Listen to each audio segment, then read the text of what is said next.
വന്നു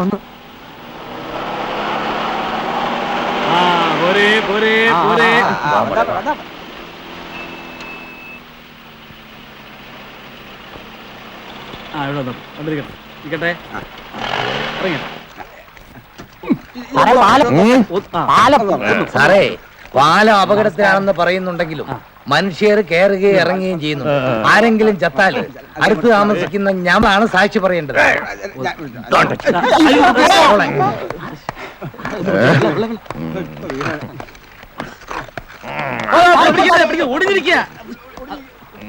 പാലത്തിന് വെൽഷയുണ്ട്.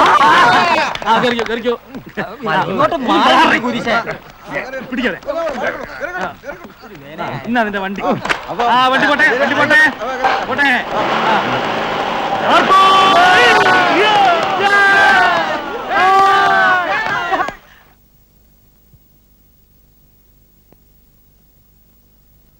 പാലം പൊളിക്കുന്നതിന് മുമ്പ് ഭരണം പൊളിക്കാമെങ്കിൽ കുറുപ്പും കൂട്ടരും ഗോപി വരച്ച് വീട്ടിലിരിക്കും.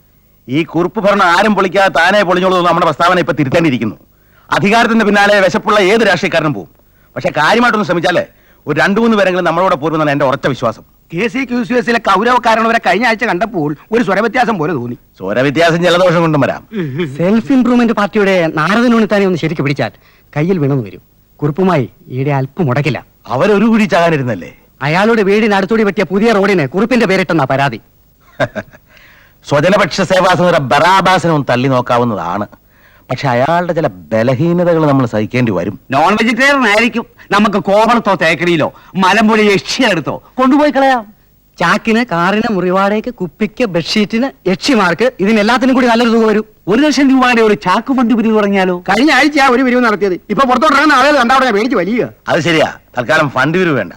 നമ്മളെ സഹായിക്കാൻ മറ്റു ചില കേന്ദ്രങ്ങൾ തയ്യാറായേക്കും. നമുക്ക് അല്പം കാത്തിരിക്കാം. കാത്തിരുന്നാൽ അവർ പാലം പൊളിക്കും. അവര് പൊളിക്കട്ടെ, നമുക്ക് പണിയാവെന്ന് നോക്കാം. മതി മതി. ഓ, നേതാവിന്റെ ബുദ്ധി അപാരം തന്നെ. സ്നേഹമുള്ള നാട്ടുകാരെ, ഇരുകരകളെ തമ്മിൽ കൂട്ടിയിളക്കുന്ന പാലം അത് അപകടത്തിലാവുമ്പോൾ ഉണ്ടാകുന്ന ബുദ്ധിമുട്ട് പറയാതെ തന്നെ എല്ലാവർക്കും അറിയാമല്ലോ. എന്നാൽ ഈ ദുസ്ഥിതി മാറ്റി ഇവിടെ എത്രയും വേഗം ഒരു പുതിയ പാലം പുതുക്കിപ്പണിയുവാനുള്ള സത്വര നടപടികൾ എടുക്കുവാൻ വേണ്ടി ഞാൻ ഉടൻ തന്നെ മന്ത്രിയെ കാണുമെന്നുള്ള വിവരം നിങ്ങൾക്ക് ഉറപ്പ് തന്നുകൊള്ളുന്നു. ഇതോടൊപ്പം തന്നെ ഈ കാലിന്റെ നാട്ടുകർമ്മം നിങ്ങളുടെ എല്ലാം അനുവാദത്തോടു കൂടി ഞാൻ നിർവഹിച്ചു കൊള്ളുന്നു.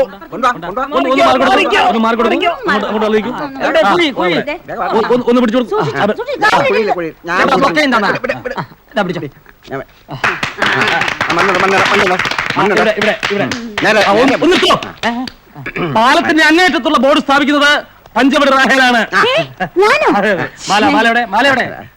ചേട്ടാ അതല്ലേ എന്നെ പ്രസംഗിക്കാൻ നിർബന്ധിക്കരുത്. ഇല്ല റാഹേലമ്മേ, മോളെ നീ വീട്ടിൽ പോ.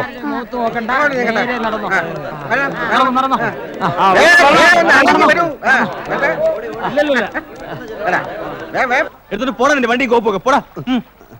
പോണം പോണം.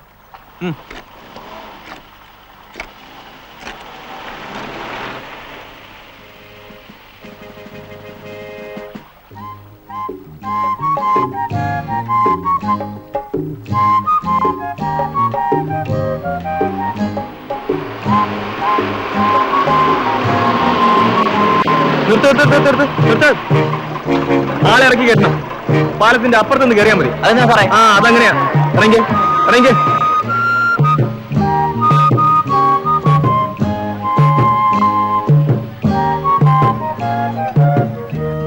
ഏത് പാലം അപകടത്തിലായാലും പൊളിക്കേണ്ടി വന്നാൽ പൊളിക്കണം. പണ്ട് നിങ്ങൾ ഭരിച്ചുകൊണ്ടിരുന്നപ്പോൾ ഈ പഞ്ചായത്ത് ആഫീസ് തന്നെ പൊളിച്ചു പണി.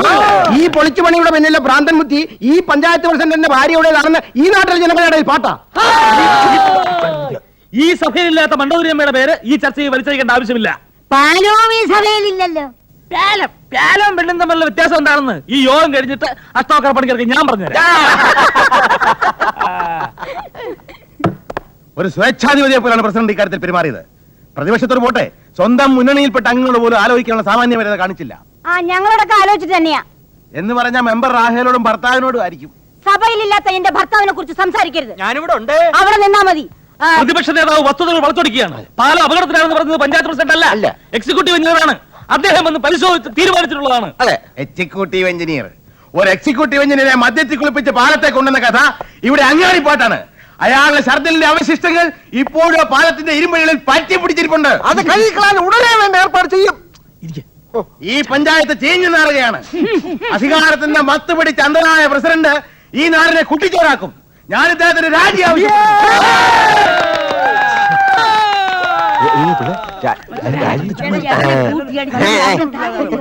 ഇതെന്താ വെള്ളരിക്കപ്പെടണമാണോ? ഇയാൾ പറഞ്ഞോളെ രാജിവെച്ച് ഇറങ്ങിപ്പോൻ. ഇറങ്ങിപ്പോയില്ലെങ്കിൽ ഞങ്ങൾ അകത്ത് കയറി വയസ്സിനെ പിടിച്ച് പുറത്താക്കും. പ്രസിഡന്റ് റോഡ് ചെയ്യാൻ ആവശ്യപ്പെടുന്നു.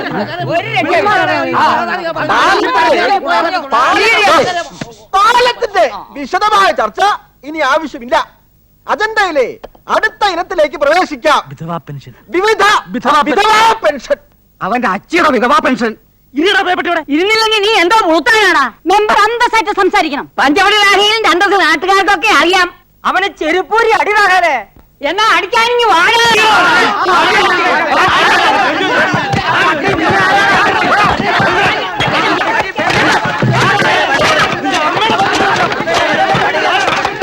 എന്റെ പെൻഷൻകാരി എന്താ തീരുമാനിച്ച സാറേ? ഓ, ഓണത്തിനിടയിലാ പുട്ടുകച്ചവടം. തീരുമാനം അറിയിക്കാം. അങ്ങനെ പോയല്ലേ സാറേ? ഓ, എന്റെ പൂതനെ, നിന്റെ പെൻഷൻ കടലാസ് നോക്കിക്കൊണ്ടിരുന്നപ്പോഴായി ബഹളം അത്രയും ഉണ്ടായത്. നീ ഇപ്പൊ പോ, അടുത്ത മീറ്റിംഗിന് തീരുമാനമാക്കി തരാം. ഓടല്ലേ സാറേ? ഞാൻ വീട്ടിൽ വരാം.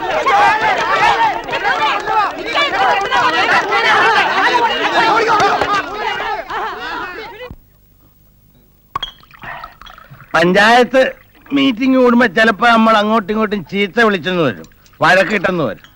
അത് ജനങ്ങൾക്ക് വേണ്ടിയാ. പഞ്ചായത്ത് അല്ലാത്തപ്പോ നമ്മൾ സ്നേഹിതന്മാരാ. ലോകത്തൊരു ശക്തിക്കും അതിനെ എതിർക്കാൻ പറ്റത്തില്ല. ഇവിടത്തെ അദ്ദേഹവും ഇസഹാക്ക് തരകനും എല്ലാം എനിക്ക് ഒരുപോലെയാ. ഭരണകക്ഷിയെന്നോ പ്രതിപക്ഷമെന്നോ എനിക്ക് വ്യത്യാസമില്ല. അതെനിക്കറിയാം, വിശാലമായ മനസ്സല്ലേ. പക്ഷേ ആ പാലത്തിന്റെ കാര്യത്തിന് വേണ്ടി നിങ്ങൾ അകന്നു കേട്ടപ്പോ ഓ, പാലം പോകാൻ പറയുന്നത് എന്നാ പാലം? നാട്ടുകാർ ഉറക്കമായിരിക്കുമെന്ന് ഉറുപ്പിചേട്ടൻ ഇഷ്ടമുണ്ടായിട്ട് ആ പാലം പൊളിക്കുന്നത്. അതിന് നാട്ടുകാർക്ക് എന്നാ കേട്? അതെ, ഈ കാര്യത്തിന് വേണ്ടി ഞങ്ങൾ എവിടെയെല്ലാം കേറി ഇറങ്ങി. എത്ര പെട്രോളാ കളഞ്ഞത്. എല്ലാം സ്വന്തം കയ്യിലെ കാശാ കേട്ടോ. അല്ലേലും നാട്ടുകാര്യത്തിനായാലും രാഷ്ട്രീയത്തിനിറങ്ങിയാലും കൈനഷ്ടേ വരൂ. വാസ്തവം പറഞ്ഞാൽ എക്സിക്യൂട്ടീവ് എഞ്ചിനീയറെ കാണാൻ പോകുമ്പോ ഇസഹാക്ക് തരകനെ കൂടി കൂട്ടണമെന്നായിരുന്നു പൊതുവായ നിശ്ചയം. പക്ഷേ കേട്ടാ പിള്ളച്ചേട്ടനും കൂടെ ഉണ്ടായിരുന്നേ. ഒരു നല്ല കാര്യത്തിന് വേണ്ടി 3 പേരായിട്ട് ഇറങ്ങരുതെന്ന് ഞാനാ ഉപദേശിച്ചത്. ഈ പുതിയ പാലമാണ് നമ്മുടെ സ്വപ്നം. അത് കിട്ടിയ ശേഷമേ നമ്മൾ ഉറങ്ങാവൂ. അതിനെന്താ, പുതിയൊരു പാലം പണിത് അതും കുറിപ്പേറ്റം പൊളിച്ചെടുത്തോ. പക്ഷെ നമ്മളുണ്ടല്ലോ ഒന്നായിരിക്കണം. പഞ്ചായത്ത് യോഗത്തിൽ വലിയ ബഹളമായിരുന്നെന്ന ജനസംസാരം. അതെങ്ങനാ? പഞ്ചായത്ത് യോഗത്തിൽ ചിലപ്പോ ബഹളം ഉണ്ടാവും, അതെ, ചിലപ്പോ രക്തം ഒഴുകും. ആ എല്ലാ വഴക്കും ജനത്തിന് വേണ്ടിയാ, നമുക്ക് വേണ്ടി അല്ല. ചേട്ടാ, ഓ, യോഗം കഴിഞ്ഞ് വന്നാലേ മിനിറ്റ്സ് വായിക്കുന്ന പോലെയാ എല്ലാം എന്റെ അടുത്ത് വിശദീകരിച്ച് പറയുന്നത്. എതിർക്കുന്നവരോട് പോലും എന്ത് ബഹുമാനവും സ്നേഹവും എന്നറിയാമോ? അത് ഞങ്ങൾക്ക് അറിയാം. അതുകൊണ്ടല്ലയോ ഞങ്ങൾ അവിശ്വാസ പ്രമേയം കൊണ്ടുവരാത്തത്. രാവിലെ കുറച്ച് ചോദിക്കട്ടെ. വേണ്ട, പൊതിഞ്ഞ് എന്നാ മതി. വീട്ടിൽ വേണ്ട വേണ്ട വേണ്ട, ഇനിയും കൊടുത്താൽ വീട്ടിൽ ചെല്ലുമ്പോ പഞ്ചായത്ത് യോഗം പോലെയാവും. എണീറ്റോളൂ, വീട്ടിലേക്ക് പോവാം. ആ എനിക്ക്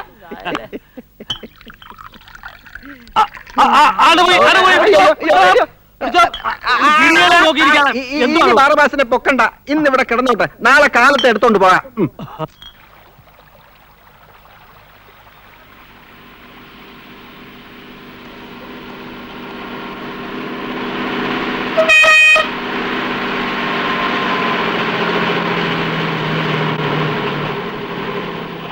സാറേ ക്ഷമിക്കണം, ഇടയ്ക്ക് വെച്ച് ടയർ പഞ്ചറായി പോയി. അതുകൊണ്ടാണ് നേരം വെളുത്തു പോയത്.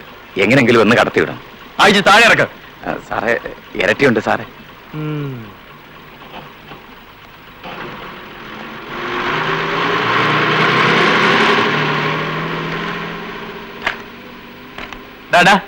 ലോഡ് ഇറക്കി പോടാ. സാറേ, ഞാൻ പാലത്തിലേക്കല്ല, പാലത്തിന്റെ അടിയിലേക്കാ. അവിടെ എന്താ പരിപാടി? എന്റെ രാവിലത്തെ പ്രധാനപ്പെട്ട പരിപാടിയൊക്കെ അവിടെയാ. അപ്പൊ നീയാണ് ഈ പാലത്തിന്റെ അടിവശം വൃത്തിയിട്ടാക്കുന്നത് അല്ലേ? അതെ. ഓടാ, നിങ്ങളെ ഇവിടെ കണ്ടുപോയത്. ഓടാ. അല്ല സാറേ ഓടാ.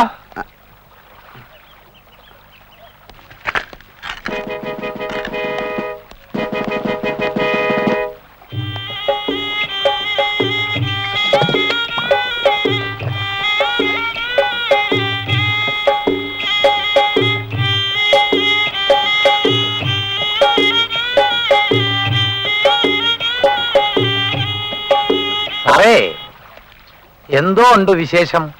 പാലത്തേലെ ഡ്യൂട്ടി എല്ലാം സുഖമാണോ? വണ്ടിക്കാര് കുഴപ്പമൊന്നും ഉണ്ടാക്കാറില്ലല്ലോ.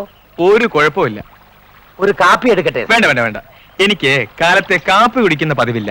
ഓഹോ, അപ്പൊ സാറേ, ഒരു പാല അപകടത്തിലായാല് അത് പൊളിച്ചു മാറ്റാൻ എത്ര കാലം എടുക്കും? 1 മാസം ആകാം, 6 മാസം ആകാം. ഭരണം മാറിയ പിന്നെയും വൈകും. പൊളിച്ചു കഴിഞ്ഞ് പുതിയ പാലത്തിന്റെ പണി എത്ര കാലം കൊണ്ടാ തീരുക? പറയാനൊക്കില്ല. അത് കോൺട്രാക്ട് എടുക്കുന്ന ആളുടെ ആയുസ് പോലെ ഇരിക്കും. ഓഹോ. കാപ്പി കാപ്പി കാപ്പി.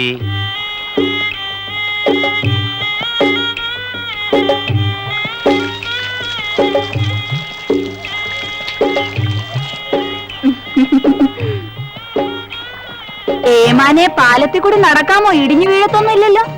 നിന്നെ എവിടെയോ വെച്ച് കണ്ടിട്ടുണ്ടല്ലോടി. ഭാരം കയറ്റി പാലത്തിൽ കൂടി പോകരുതെന്ന നിയമം. പിന്നെ നീ ആയതുകൊണ്ട് പൊയ്ക്കോ. എടീ, നിന്റെ പേരെന്താ? പൂതന. എവിടെയാ താമസം? കവലയ്ക്കടുത്ത്.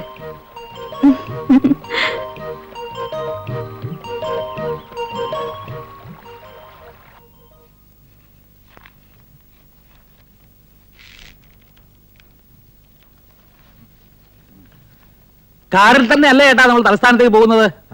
ഞങ്ങൾ കാറിലാണോ പോകുന്നത് മണ്ണോദരി? വേണ്ട, ബസ്സിൽ പോയാ മതി. കാറും കൊണ്ട് പോകുന്നൊക്കെ ചെലവാ. പിന്നെ എനിക്ക് യോഗാസനം പഠിക്കാൻ പോണം. ഇത്രയും ദിവസം കാറിൽ പോയിട്ട് ഇന്ന് നടന്നു പോയാ സ്വാമിക്ക് എന്തോ തോന്നും. ചേച്ചി പറഞ്ഞതിൽ കാര്യമുണ്ട്. അത് പ്രസ്റ്റീജാ. നമുക്ക് ബസ്സിൽ പോവാൻ ചേട്ടാ. അല്ല, പിള്ളച്ചേട്ടൻ എന്തിനാ പോകുന്നേ? അതൊക്കെ ഇരട്ടി ചെലവാന്ന്. ഞാൻ കൂടെ ഉണ്ടെങ്കിലേ ചേട്ടനൊരു വേണ്ട വേണ്ട വേണ്ട, പിള്ളച്ചേട്ടൻ ഇവിടെ നിന്നേ പറ്റൂ. ഒപ്പുശരണം നടത്തണ്ടേ? മന്ത്രി വരുമ്പോ മെമ്മറാണ്ടത്തിന് ഇവിടെ കൊടുക്കാൻ. അയ്യോ, ഞാൻ അക്കാര്യം ഒന്ന് മറന്നേ പോയി. എഴുന്നേറ്റ് വേറെ ഒരുങ്ങി ചെന്ന് പോവാൻ നോക്ക്. എനിക്ക് സ്വാമിയുടെ അടുത്ത് പോവാൻ നേരായി. ഞാൻ വരണ്ടായോ ചേട്ടാ? മണ്ണു വേണ്ട വേണ്ട, ചേട്ടൻ ഒറ്റയ്ക്ക് പോയാൽ മതി. ചേട്ടൻ ബസ് സ്റ്റാൻഡിൽ എത്തുമ്പോഴത്തേക്ക് ഞാൻ ഒരു യാത്രയപ്പ് കമ്മിറ്റി ഉണ്ടാക്കി ബസ് സ്റ്റാൻഡിലേക്ക് വരാം. ചേട്ടനെ യാത്ര അയച്ചതിന് ശേഷം ആ കമ്മിറ്റി പിരിച്ചുവിട്ട് ഒരു ഒപ്പ് കമ്മിറ്റി ഉണ്ടാക്കി ഒപ്പ് ശേഖരണം ആരംഭിക്കാം. ആയിക്കോട്ടെ ആയിക്കോട്ടെ. ഒരു 10,000 പേര് ഒപ്പിട്ട നിവേദന കടലാസ് ചേട്ടൻ തിരിച്ചു വരുമ്പോഴത്തേക്ക് റെഡിയാക്കി വെച്ചേക്കാം. എന്താ താത്ത? അത് നമ്മളെ ഡിപ്പാർട്ട്മെന്റ്. ചേട്ടനത് അഡ്വാൻസ് ആയിട്ട് മന്ത്രിയോട് പറഞ്ഞേക്കണം. ഞാൻ പറഞ്ഞെന്ന് പറഞ്ഞാ മതി. ചേട്ടാ, ബസ്സിൽ ഇടിയും തള്ളും ഒക്കെ കാണും. പോക്കറ്റൊക്കെ സൂക്ഷിച്ചോടെ. വീട്ടുകാരെ പോലും വിശ്വസിക്കാൻ പറ്റാത്ത കാലവാ. വീട്ടിലോട്ട് കണ്ടു വേണേ പിള്ളേ. അത് പിന്നെ പ്രത്യേകിച്ച് പറയണം. ബസ് ബസ്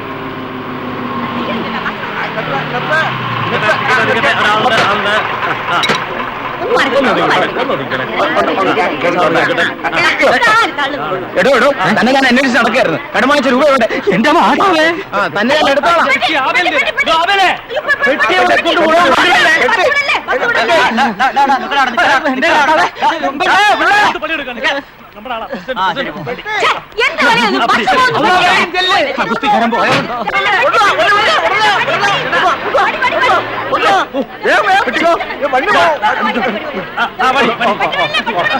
ഒന്നകത്തേക്ക് വലിച്ചിടുമ്പോ പിന്നെ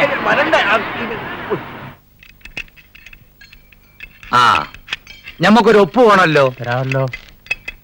എവിടെ? ഇവിടെ എവിടെ?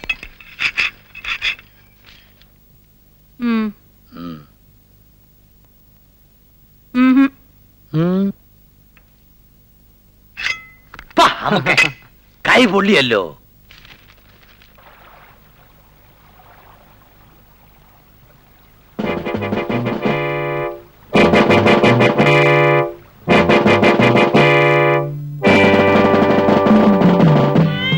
സലാം.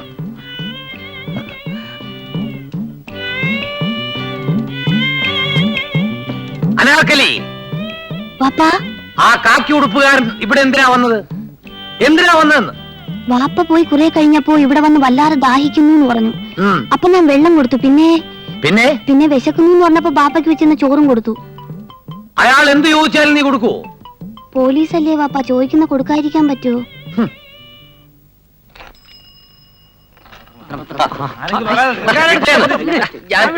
അത് കീറി പോവോടോ? കീറില്ലെന്ന് വല്ലതും 4 അക്ഷരം അറിയാവുന്ന വായിക്കട്ടോ. ഞാൻ അവിടെ കഴിഞ്ഞിരിക്കെ. കൂട്ടുമുന്നണി മന്ത്രിസഭ രാജിവെച്ചു. ബദൽ മന്ത്രിസഭയ്ക്ക് സാധ്യത. മുന്നണിയിലെ 3 ഘടകകക്ഷികൾ മന്ത്രിസഭയ്ക്ക് നൽകി വന്നിരുന്ന പിന്തുണ ഓർക്കാപ്പുറത്ത് പിൻവലിച്ചതിനെ തുടർന്ന് 1-ാം വാർഷികം ആഘോഷിക്കാനുള്ള ഒരുക്കങ്ങളിൽ മുഴുകിയിരിക്കുകയായിരുന്ന മന്ത്രിസഭ ഇന്നലെ രാത്രി രാജിവെക്കേണ്ടി വന്നിരിക്കുന്നു. പബ്ലിക് സർവീസ് കമ്മീഷൻ അംഗങ്ങളുടെ എണ്ണം 67ആയി വർദ്ധിപ്പിക്കാത്തതിലും സർക്കാർ ഉപേക്ഷിച്ച സീക്രട്ട് വാലി പദ്ധതി പതിച്ചു കൊടുക്കാത്തതിലും ഘടകകക്ഷി ചെയർമാന്റെ അനുജന്റെ സ്കൂളിന് തൊട്ടടുത്ത് അന്യജാതിക്കാരന് മറ്റൊരു സ്കൂൾ അനുവദിച്ചതിലും പ്രതിഷേധിച്ചാണ് 3 കക്ഷികളും പിന്മാറാനുള്ള തീരുമാനമെടുത്തത്. ഒരു ബദൽ മന്ത്രിസഭയ്ക്ക് രൂപം നൽകാൻ വേണ്ടി തലസ്ഥാനത്ത് തിരക്കിട്ട ചർച്ചകൾ പല കേന്ദ്രങ്ങളിലും കാറുകളിലും ബാറുകളിലും നടക്കുന്നുണ്ടെന്ന് നിങ്ങളുടെ രാഷ്ട്രീയ ലേഖകൻ റിപ്പോർട്ട് ചെയ്യുന്നു. 3-4 ദിവസങ്ങൾക്കകം പുതിയ മന്ത്രിസഭയുണ്ടാകാൻ എല്ലാ സാധ്യതകളുമുണ്ട്.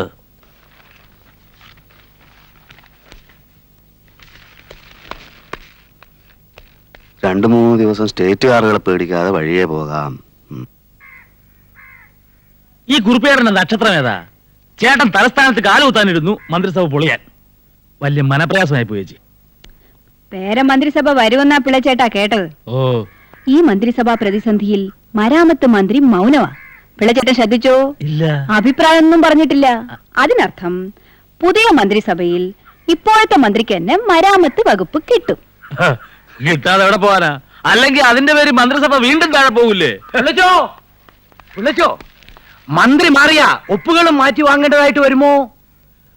മന്ത്രിയുടെ ജാതിപ്പെട്ടവരുടെ ഒപ്പുകളാണ് നമ്മൾ കൂടുതലും വാങ്ങിയിട്ടുള്ളത്. ആ സംശയം തീർക്കാനാണ് നമ്മൾ ഇങ്ങോട്ട് വന്നത്. മന്ത്രിയും മാറില്ല, വകുപ്പും മാറില്ല. കേട്ടില്ലേ? സമാധാനമായിട്ട് പോയി ഒപ്പ് ചേട്ടൻ. ഓ, കാലുമാറിയ കൂട്ടത്തിലുള്ള നമ്മുടെ MLA പുതിയ മന്ത്രിസഭയെ കടന്നുകൂടാൻ ഇടയുണ്ട്. സത്യപ്രതിജ്ഞ കാണാൻ പോണ്ടേ? പിന്നെ അങ്ങനെ വന്നാൽ ഈ ഐരാവതക്കുഴി പഞ്ചായത്തിലും ചില കളികൾ നടക്കും. ഒരു ഭരണമാറ്റം ഈ പഞ്ചായത്തിൽ ഉണ്ടാകും. കുറുപ്പ് വീട്ടിയിരിക്കും. പാലത്തിന്റെ പണിയോ? പാലത്തിന്റെ പണിയോ? പാലത്തിന്റെ പണി ഞാൻ പഞ്ചായത്ത് പ്രസിഡന്റ് ആയിരിക്കുമ്പോ പൗലൂസ് കോൺട്രാക്ട് പണിയും. അപ്പൊ വയസ്സണ പണിക്കരും മോൻ ജീമൂതവാകനും ഈച്ചയാട്ടിക്കൊണ്ടിരിക്കും. അപ്പൊ കുറുപ്പിന്റെ പ്രതിമ വീട്ടിലും ഇരിക്കും, നേതാവിന്റെ പ്രതിമ പാലത്തേലും ഇരിക്കും.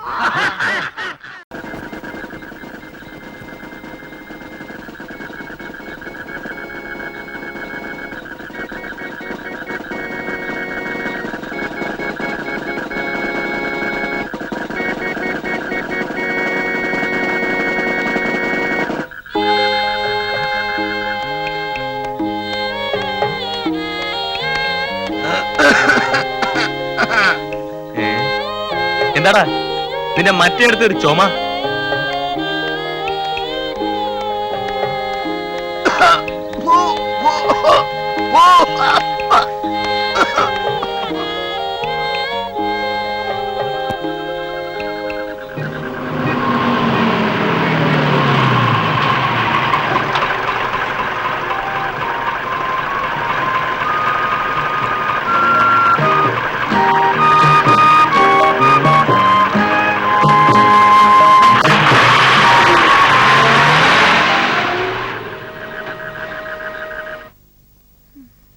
പോയിട്ട് ഇപ്പൊ 4 ദിവസമായി.